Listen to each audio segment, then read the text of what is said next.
Hello friends. So now we are discussing Bacon's essay of love, and the last class we saw we had the introduction. Now we are getting into the text. Sentence 1, 2, 3 and 4 today we will do. The first sentence: the stage is more beholding to love than the life of man. The opening sentence is very interesting. No? It is love, that emotion. It is, the stage is the best place for displaying that. So between characters, no? And as you can see in The Merchant of Venice, Jessica and Lorenzo, or you have Romeo and Juliet, or you have got Troilus and Cresside. These are all love stories, no? Love. So that is, the stage is the best place for that. The stage is more beholding. Beholding means, here means it's suitable for love than the life of man. Actual life, it is very tough. It's better that you have to be very careful with this emotion. That is what he says. In actual life, it is, you have to be careful. Otherwise, on the stage it's all right, because it is temporary now, and it's only acting, not real living. Then the second sentence: for as to the stage, love is ever matter of comedies. Comedies we have got, like Shakespeare, you remember, famous comedies you have. The Midsummer Night's Dream, Much Ado About Nothing, As You Like It. Then you have got other tragedies, no? 12th Night, a mature comedy. So you have got love is a subject of comedies. For as to the stage, love is ever a matter of comedies. So comedy means there should be love. Comedy means there should be a pair, and towards the end of that, normally what happens is they get married, isn't it? And now and then of tragedies. Love can be also subject of tragedies. For example, we say the Othello, Desdemona, but that ended up in tragedy. Troilus and Cresside ended up in tragedy, you can say, isn't it? Or you have Ophelia and Hamlet, that's tragedy. So it can also be a subject matter of tragedy. But in life, it doth means does. It does much mischief. Creates a lot of problems. Sometimes like a Siren, sometimes like a Fury.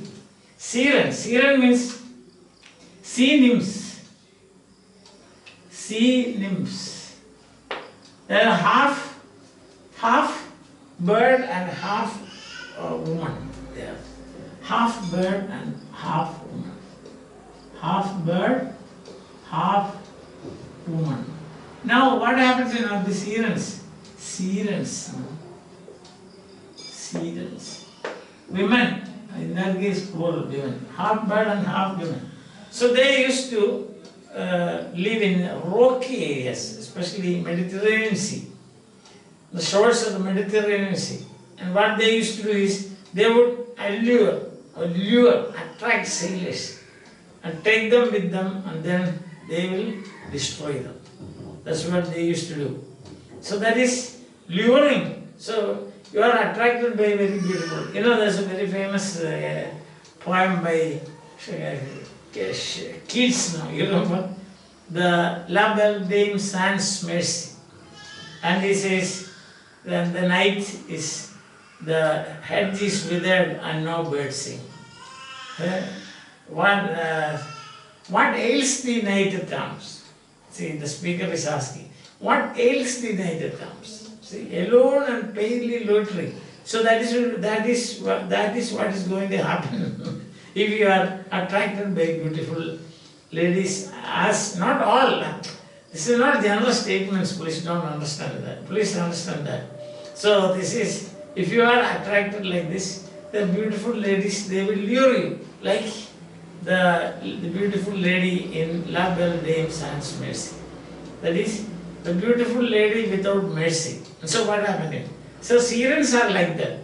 And Fury, Sometimes Furies are avenging goddesses, taking revenge and punish. Furies. Furies are avenging means revenge goddesses. They are 3 in number, and what do? They have their hair hissing snakes. Their hair, as hair, they have got hissing snakes. See, imagine, what a horrible picture. They are very passionate and terrible and violent. So some days you can see now, women take revenge upon men. They are ex-lovers. So in the papers and so on you see, you might have read, no? A wife stabbed a man 15 times and cut him in pieces and packed him in plastic bags. Now plastic bag is not allowed. It is prohibited here. So but once upon a time, and then they will, a portion they will put in one place, another. So cruel and avenging. Men also will do the same thing. So it's not only for women but men also. So the end result of this love is, according to Francis Bacon, is tragedy. That is the thing.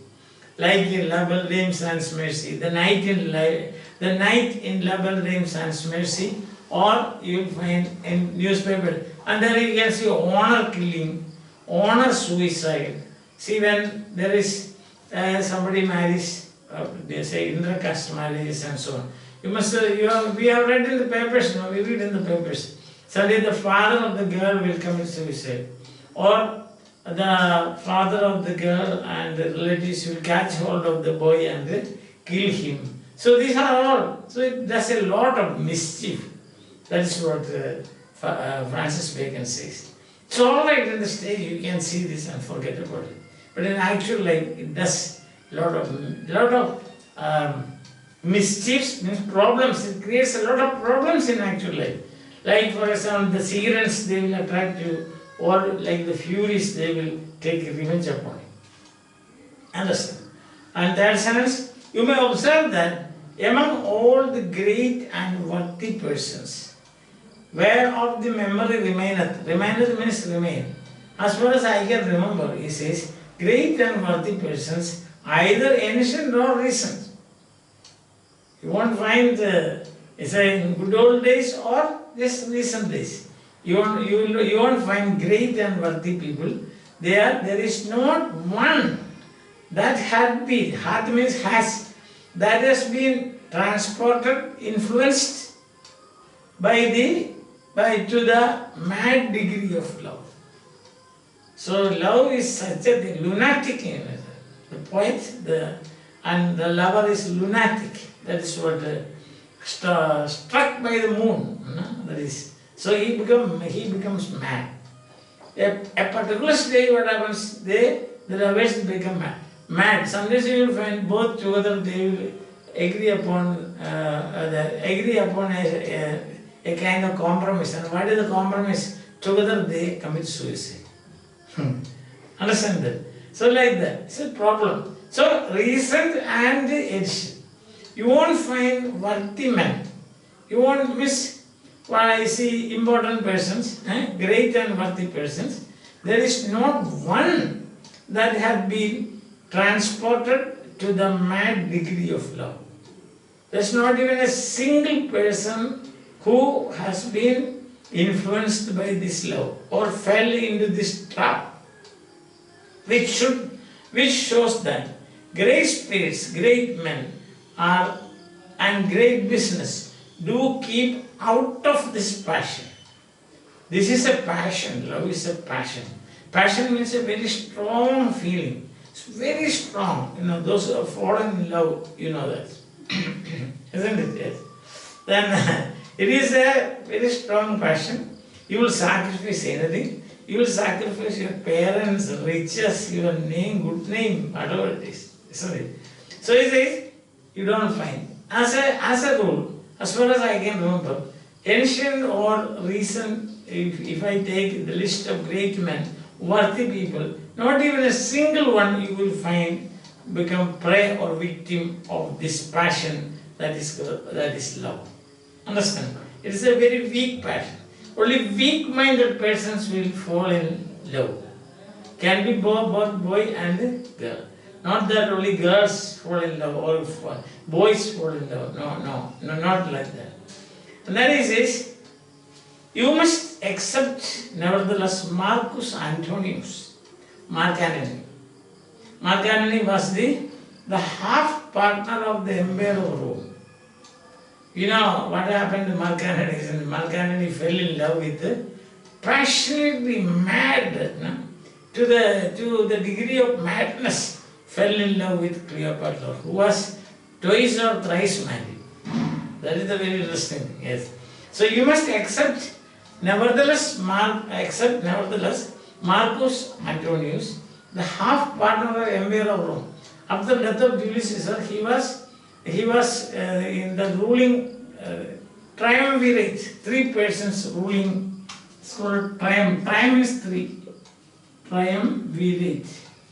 Triumvirate. Virus. That means man in Latin. Triumph is three. Three men.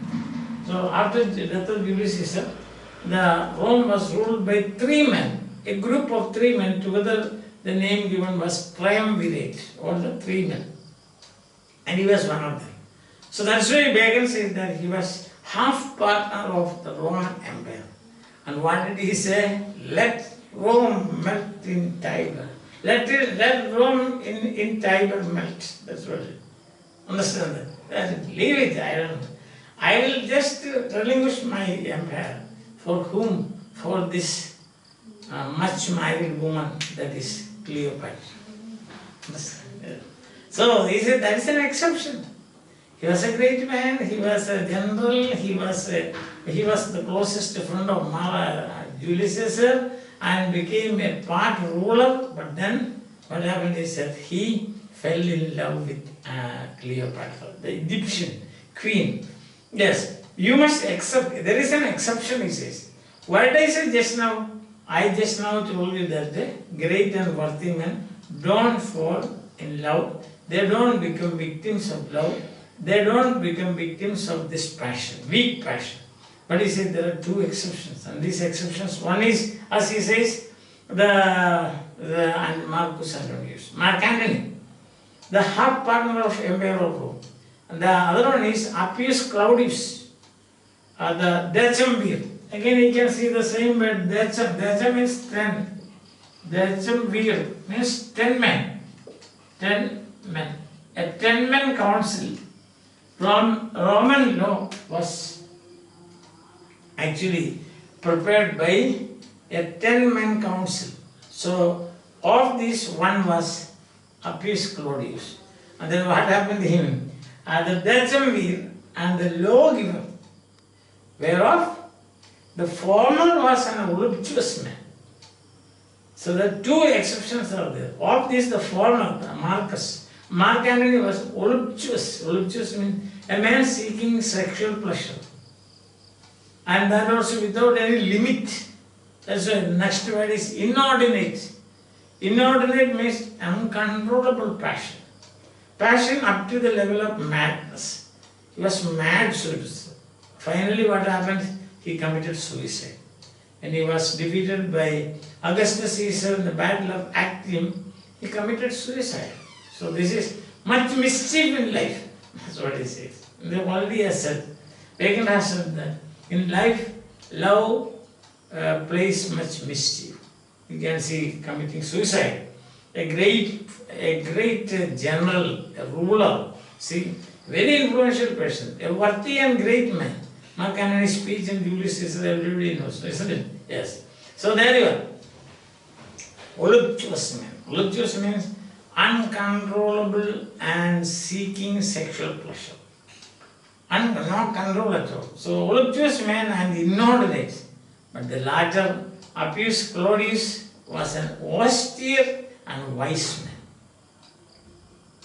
Because he was one of the men, one of the 10 who were put in charge of writing the Roman law. So he is the Roman, the lawgiver. And then what happened? He was austere, means simple life, like a sannyasi. And he was also a wise man. But what happened? He fell in love with a girl called Virginia. And he had a relationship with her, already married man, but he had a relationship with her. Therefore, what happens, when her father came to know about this, he killed her. Again, mischief. Look at that. Mischief. Understand? And this is what happened here. See, Antony committed suicide. Here, Virginia was killed by her own father. All problems, nothing else. That's what Bacon says. And therefore it seems, austere and wise men, and therefore it seems, though rarely, this happens rarely. Worthy and great men falling in love is a rare thing, not common at all. The love can find entrance not only into an open heart. Mark Antony was so open hearted. He was ready to receive, he opened his heart to receive Cleopatra, that much married woman. But here says, but also into a heart well fortified. Fortified means protected. He's a simple man and he was a wise man. Nobody ever thought that he would fall in love with Virginia. But it so happened. See, so that it can handle into a heart well fortified, means strong character. He had a very strong character. If watch be not well kept, if you are not careful. If you are not careful, even strong characters can, like Appius Claudius, the lawgiver of Rome, could fall into this trap and what Bacon says, the weak passion. Listen. So we have got today, as I told you, sentence 1, 2, 3 and 4. The opening sentence says, love is not a thing to be practiced in real life. It's only for the stage, for imagination of the dramatist. Then secondly says, for the stage, especially for comedies, love. Love is the subject matter of comedies. At times love is the subject matter of tragedies also. But then what happens? The whole thing, what happens at the end is, either you will become a victim of a Siren or you will become a victim of a Fury. Fury means avenging goddesses. Siren means luring, attracting you and then destroying you. And that's what happened to La Belle Dame Sans Merci by John Keats, that poem. What else the night at arms, alone and palely loitering, the sedges withered from the lake and no birds sing. So why are you here on the cold hillside? Then he narrates the story, sad story. I met a lady in the mead. She was very beautiful and all. So actually that is a Siren. So that's what Sirens do. In Sirens, their life is on the shores of seas and rocky places, so they will attract sailors and then destroy them. That is it. So, and next he says that great and worthy men, they keep out of this passion. Nobody, a recent or ancient, nobody.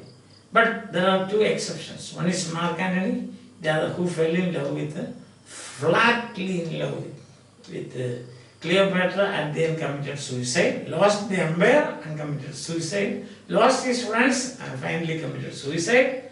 And another is the lawgiver, the austere, the simple and wise man, that is Appius Claudius, who fell in love with Virginia, and Virginia was killed by her father, and of course it ended in the tragedy. That relationship also ended in tragedy. So that's what he says. He says, sometimes in trial life, it does much mischief. Love does much mischief in life. That's what it is. I think that you have followed this. No?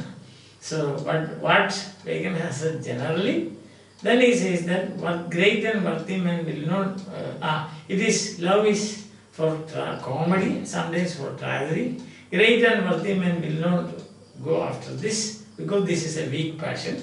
But there are two people, exceptions. One is Mark Antony and the other is Appius Claudius. Hope that you are following. Take care of your health. These days you should not go out. Stay back at home and then you become healthy, wealthy and wise. Healthy, you practice yoga. Wealthy, your pocket money you can save, isn't it? For future use, for charity. And wise, you read plenty of time. You watch my videos free of cost. You become wise, isn't it? Yeah. Hope that you are following. Bye. Have a nice time. Enjoy your life.